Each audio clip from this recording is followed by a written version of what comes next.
సుశాంత్ సింగ్ రాజ్పూత్ అప్పుడు ఆల్మోస్ట్ రిపబ్లిక్లో అర్నబ్ గోస్వామి 1 year నడిపాడు క్యాంపెయిన్. తర్వాత ఒక్కరోజు సడన్గా ఆపేశారు. అది దానికి ఏం సొల్యూషన్ రాలేదు, ఏమి రాలేదు. అప్పుడు అమ్మాయి పేరు మర్చిపోయాను నేను, heroine Sushant Singh girl friend తన మీద. ఇప్పుడు తన మీద కంటిన్యూస్గా తనే చేసింది అని జైలుకి ఇంకా అరెస్ట్ చేయలేదని నడిపారు కదా. అర్నబ్ గోస్వామికి అమ్మాయికి ఏం కానీ ఎప్పుడు కలిసి కూడా ఉండదు నాకు తెలిసి 100%. ఏదో ఆ టైంలో అనిపిస్తుంది మీడియాకి, అంటే ఒక వేవ్ లాగా వచ్చి వెళ్ళిపోతుంది. ఎవరు కూడా ఎవరిని పర్టికులర్గా పర్సిక్యూట్ చేస్తారని నేను అనుకోను. ఒకటి సోషల్ మీడియాని ఎవరు కంట్రోల్ చేయలేరు అన్నారు, బట్ వ్యక్తిగత క్రమశిక్షణ ఎవరికి వాళ్ళు మెయింటైన్ చేస్తే ఏ గోళ ఉండదు కదా. బట్ ఎంటర్టైన్మెంట్ వేలో మీరు ఏది పెడితే అది పెడితే ఇబ్బందులు వస్తాయి అని చెప్పి మీరు నమ్ముతారా? అసలు ఇప్పుడు ఇది ఎలా ఉంటుందంటే పొద్దున్న లేచి బాగా చదువుకుని మంచి పనులు చేసుకుని మంచి పెళ్లి చేసుకుని పిల్లలు కానీ అని చెప్పినట్టు ఉంది. ఎవరికి వాళ్ళు క్రమశిక్షణ అంటే వాళ్ళకి లేదు, లేనప్పుడు ఏం చేస్తారు కదా ప్రాబ్లం. ఇక్కడ ఉన్నోళ్ళు ఏంటి మనకేం అవసరం. ఇన్ కేస్ రాజీవి అరెస్ట్ అయ్యి జైల్లో ఉంటే జైల్లో ఎలా టైం స్పెండ్ చేస్తారు? అక్కడ విస్కీ ఉండదు, ట్వీట్ చేయడానికి ఫోన్ ఉండదు, వర్డ్కా ఉండదు, అమ్మాయిలు ఉండరు.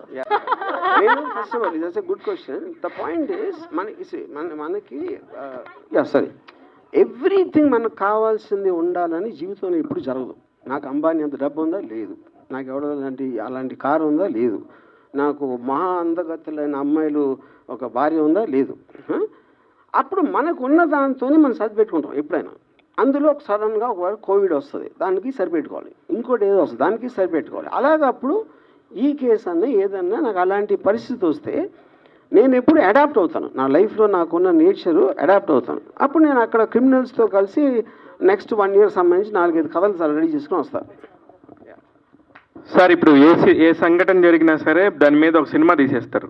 ఈ 10 రోజుల నుంచి జరిగిన దాని మీద ఏమన్నా ఒక సినిమా తీసే ఆలోచన ఉందా? సార్ ఇప్పుడు మీడియా తీసిన సినిమా కన్నా గొప్ప సినిమా తీసే టాలెంట్ నా దగ్గర లేదు, నేను ఒప్పుకుంటున్నా. నేను నథింగ్. వాళ్ళు రాజమౌళి అయితే నేను రామగోపాలరావు. సార్ లాస్ట్ ఇయర్ వ్యూహం సినిమా ప్రెస్ మీట్లో సార్ ప్రశ్న 2024లో ప్రభుత్వం తారుమారు అయితే మీ పరిస్థితి ఏంటి అని, ఇదే అనుకోవచ్చా? నేను అదే అంటున్నానండి. అది మీరు అనుకుంటున్నారు, నేనేమనుకోవట్లా. ఇప్పుడు ఇక్కడ సింపుల్ థింగ్ అండి, లాజికల్గా ఆలోచించండి. ఒక నోటీస్ వచ్చింది, అయిపోయింది, వాళ్ళు వచ్చారు, వెళ్ళిపోయి, ఎంతకన్నా ఏమీ జరగలేదు కదా. అప్పుడు నాకు ఏమైనట్టు మీ ఉద్దేశం? మీరు మీడియా చూసి అరే భయపడి వణికిపోతున్నాడు, మంచం కింద ఉన్నాడు, భయపడి కలకట్ట అన్ని మీరు అనుకుంటున్నారు. అది అక్కడ ఏమీ జరగలేదు కదా. ఎవరైనా పోలీసులు చూపించండి, పోలీసులు కోర్టు చేస్తే ఎవరన్నా చెప్పగలుగుతారా? అది నిజం కాబట్టి చెప్పగలుగుతాను. నేను ఒక ఇన్స్టిట్యూషన్ ఆఫ్ ద గవర్నమెంట్ని నేను డైరెక్ట్గా కోర్టు చేస్తా. ఇంతవరకు వాళ్ళని అరెస్ట్ చేయడం నాకు చెప్పలేదు, ఎవరికి చెప్పలేదు. ఇలా నేను కోర్టు చేయగలుగుతాను, అది నిజం కాకపోతే ఎలా చేయగలుగుతాను అది? ఒకవేళ అఫీషియల్గా వాళ్ళు అరెస్ట్ చేయడానికి ముందుకు వస్తే ఏం చేస్తారు? నేను అదే అంటున్నా, మళ్ళీ అదే ఒఫీషియల్గా అరెస్ట్ చేయడం కోసం చచ్చినట్టు అరెస్ట్ అవుతాను, అది చెప్పాను కదా. ఓకే, అయితే ఒకటి మాజీ సీఎం జగన్ కావచ్చు, లేదా మాజీ మంత్రులు కావచ్చు, ఎవరైనా ఈ వారం 10 రోజులుగా మీకు ఎవరైనా టచ్ లోకి వచ్చారా? సానుభూతి తెలపడం కావచ్చు? ఎవ్వరు రాలేదు. ఎందుకు రాలేదంటే అది రావాల్సిన అవసరం లేదు ఫస్ట్ ఆఫ్ ఆల్. ఎందుకంటే వాళ్ళందరికీ మ్యాటర్ తెలుసు వాళ్ళకి. సార్ ఇప్పుడు వీటిలో జరుగుతున్నాయి, బోరుగడ్డ అనిల్ అని, శ్రీరెడ్డి మీద కానీ, పోసాని కృష్ణమురళి కానీ, సజ్జల భార్గవ్ వీళ్ళందరూ చాలా ఫిల్తీ లాంగ్వేజ్ వాడారు, చాలా దారుణమైన భాష వాడారు. కానీ రామ్ గోపాల్ వర్మ భాష ఎప్పుడు వాడలేదు. యాజ్ ఓన్లీ పోస్టెడ్ అనేటువంటి ఒక సెటరికల్గా పోస్టులు వేసాడే తప్ప ఇలాంటి ఫిల్తీ లాంగ్వేజ్ వాడలేదు. ఆయన అరెస్ట్ చేయటం అనేటువంటిది అంత ఇది కాదు అనేటువంటిది, ఆయన మీద చర్య తీసుకోవటం అనేది అంత కరెక్ట్ కాదనేటువంటి ఒక సాఫ్ట్ కార్నరు సానుభూతి మీ మీద ఉంది. How do you take that? First of all అది అంటే వాళ్ళు ఎవరైతే మీరు పేర్లు చెప్పారో వాళ్ళు మాట్లాడుతున్నది కేసు కాదు కూడా నాకు తెలియదు.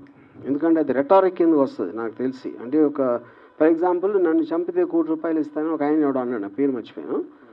ఇప్పుడు అంత డైరెక్ట్గా కాంట్రాక్ట్ కిల్లింగ్ మర్డర్ చేయమని ఆఫర్ ఇచ్చిన అతని మీద కేసు ఏముంది? వి కంప్లైంట్, బట్ నథింగ్ హ్యాపెన్. ఎందుకంటే టీవీలో కూర్చుని చెప్పటానికి ఏ భాష, ఇవాళ భాష ఎవరు వాడట్లేదు, బూత్ మాటలు ప్రతి లీడర్ వాడుతున్నాడు. మినిస్టర్ పోస్ట్లో ఉన్నవాళ్ళు బూతులు మాడారు. పోలీసులను తిడతారు, వాళ్ళని చేస్తారు, అసలు ఎవరు చూసిన ఇంగిత జ్ఞానం లేకుండా కూడా తిడతారు. వాళ్ళందరి మీద కేసులు ఉన్నాయా? ఎక్కడ లేవు కదా. అంటే అదే నేను చెప్పింది, ఫస్ట్ నేను వచ్చి చెప్పింది ఆ లాస్ అనేది క్లారిటీ లేనందుకు ఇది జరుగుతుంది. ఎవరికి తెలియదు దాని మళ్ళీ ఎలా దాన్ని ఏం చేయాలి, కంట్రోల్ చేయాలా, కేసు పెట్టాలా, ఏం చేయాలి అనేది తెలియదు ఎవరికి. అది అంటే ఫైనల్గా ఇది రామ్ గోపాలమ్మకి జరుగుతున్న లవ్ స్టోరీ, ఇందులో మీడియా ఇన్వాల్వ్ అవ్వద్దు అనేది మీరు కోరుకుంటున్నారా? ఎట్లా ఫైనల్? పోలీస్ వారు వాళ్ళది చేస్తున్నారు, నేను చేసుకుంటున్నాను. మీరు మధ్యలో వచ్చి మీరు సినిమా తీశారు, అది నేను చెప్పేది. పోలీసులు తీయలేదు, నేను తీయలేదు సినిమా ఇక్కడ.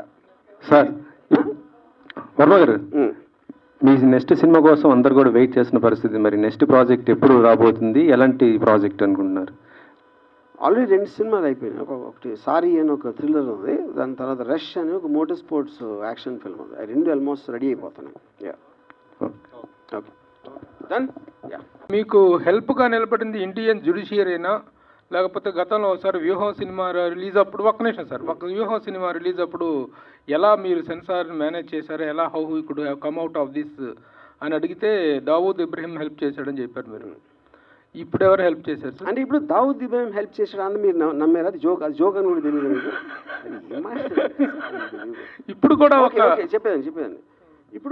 ఇప్పుడు ఫర్ ఎగ్జాంపుల్ డ్యూ ప్రాసెస్లో దానికి ఉన్న సెక్షన్స్, దానికి ఉన్న ఎలిమెంటు, ఇప్పుడు ఒకటి ఏదన్నా జరిగినప్పుడు సపోజ్ ఆ ట్వీట్ ఉందనుకోండి, దానికి ఒక యాక్షన్ జరగాల.